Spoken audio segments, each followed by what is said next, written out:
Hello, students. Let's pick back up and talk about some of the changes in U.S. immigration policy. We're going to really focus right now on what was happening leading up to the turn of the 20th century, and then we'll talk about some of the shifts that were made after 9/11. Okay, so let's start with the 1980s. And I think for context sake, remember that this was also the time when the war on drugs was really ramping up in the United States. So all of this is intertwined. So when Reagan declared the war on drugs, which I actually believe also happened in a speech around that time, around 1986, the U.S. also is tightening up its restrictions on the flow of immigrants into the United States, and they start to shift their tactics. So one of the problems that they saw uh, in terms of their inability to stem the tide, quote unquote, of undocumented immigrants was that employers were hiring undocumented immigrants because they paid them less. If you're not paying your workers legally, if they don't have the proper papers to work, they likely are getting paid under the table in cash.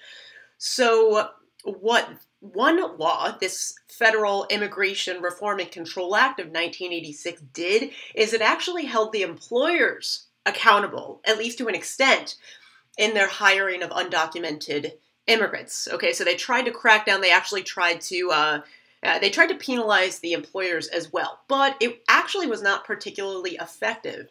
And one of the reasons why that was because there became, I mean, not became, there were ways in which these workers and even the employers themselves could falsify documents, create a fake social security card, for example. And if that were to happen, most employers were essentially exempt from that law. They could claim, well, I didn't know any better, and then the employer would not be held accountable, but the immigrant could still possibly be on the hook. So, one could really evaluate this law as maybe one that it was a symbolic change, but it didn't necessarily have as much of an impact on the employers themselves.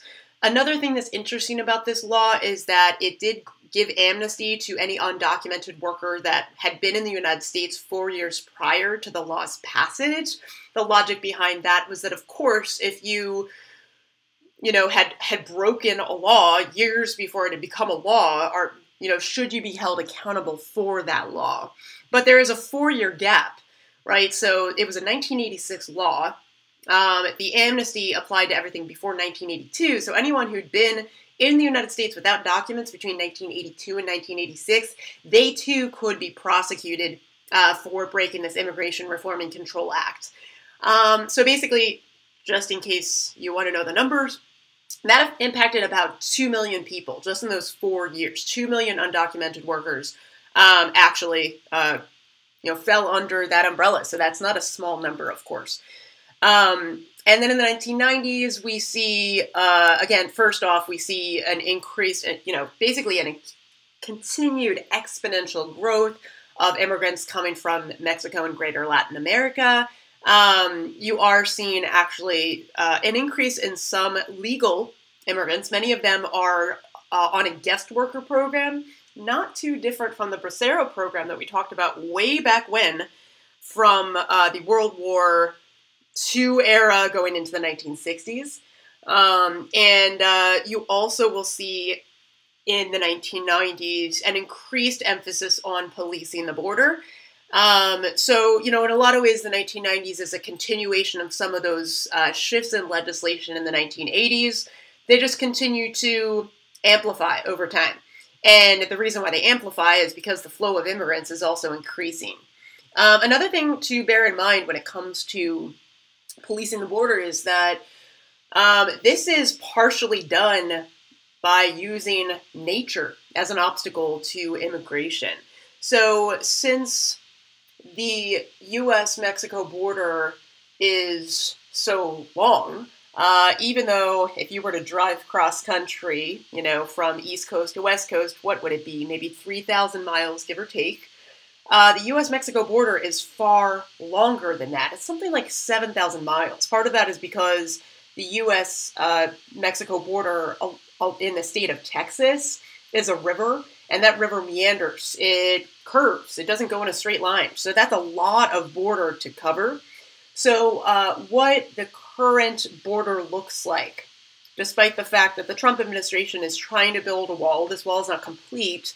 So there are some walls, there are some fences, and there's some urban ports of entry that have very, very, thorough, for lack of a better word, border patrol systems in place, and not only the checkpoints that you would go through if you were to drive your car across the border, but there are a litany of strategies, from aerial surveillance, infrared technology, you name it. So the really busy ports of entry have a lot of border patrol present.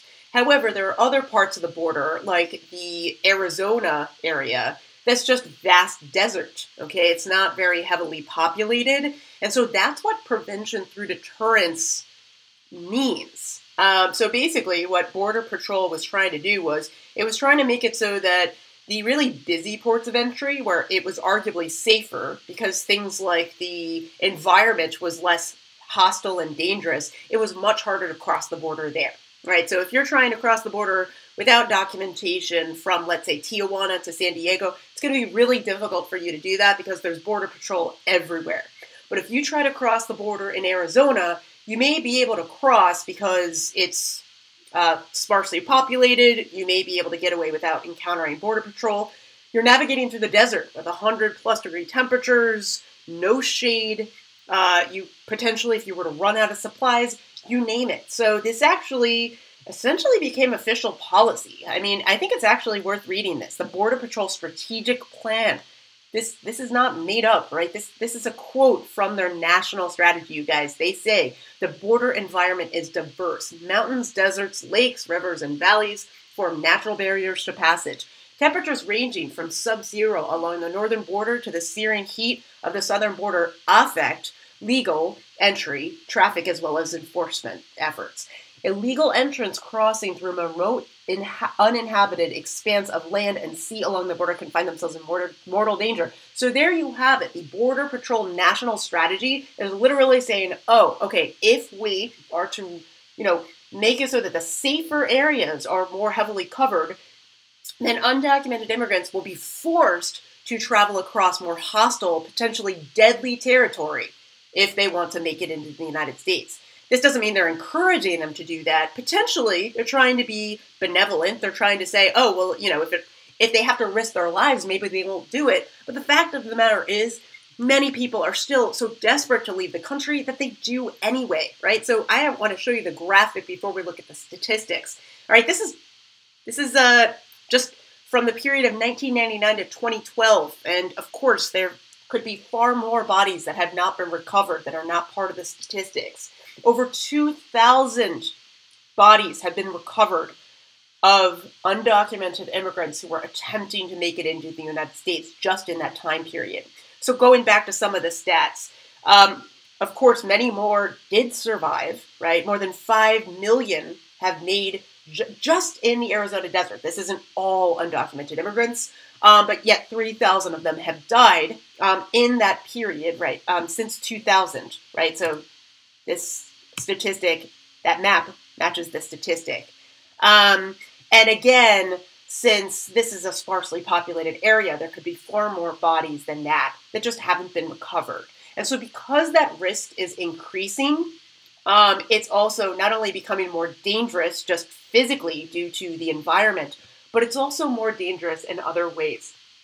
If someone who doesn't have documentation wants to make that crossing into the United States, they may decide it's worthwhile to hire someone who's more aware of the environment and has done the journey many times, okay? So that person is called a coyote, right? They are a professional human smuggler.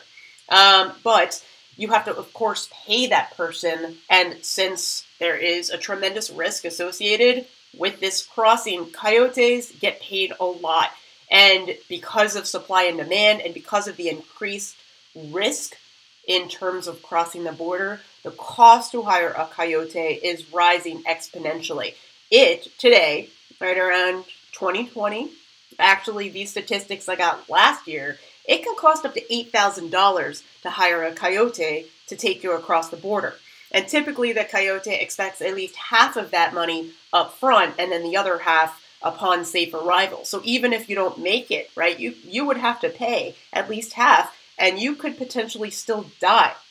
And not to mention that some coyotes, if they are tied up and tangled with drug cartels, they could potentially require that you carry drugs along with you when you're making this journey. So coyotes could potentially make this journey a little bit safer for you, but it's prohibitively expensive for many.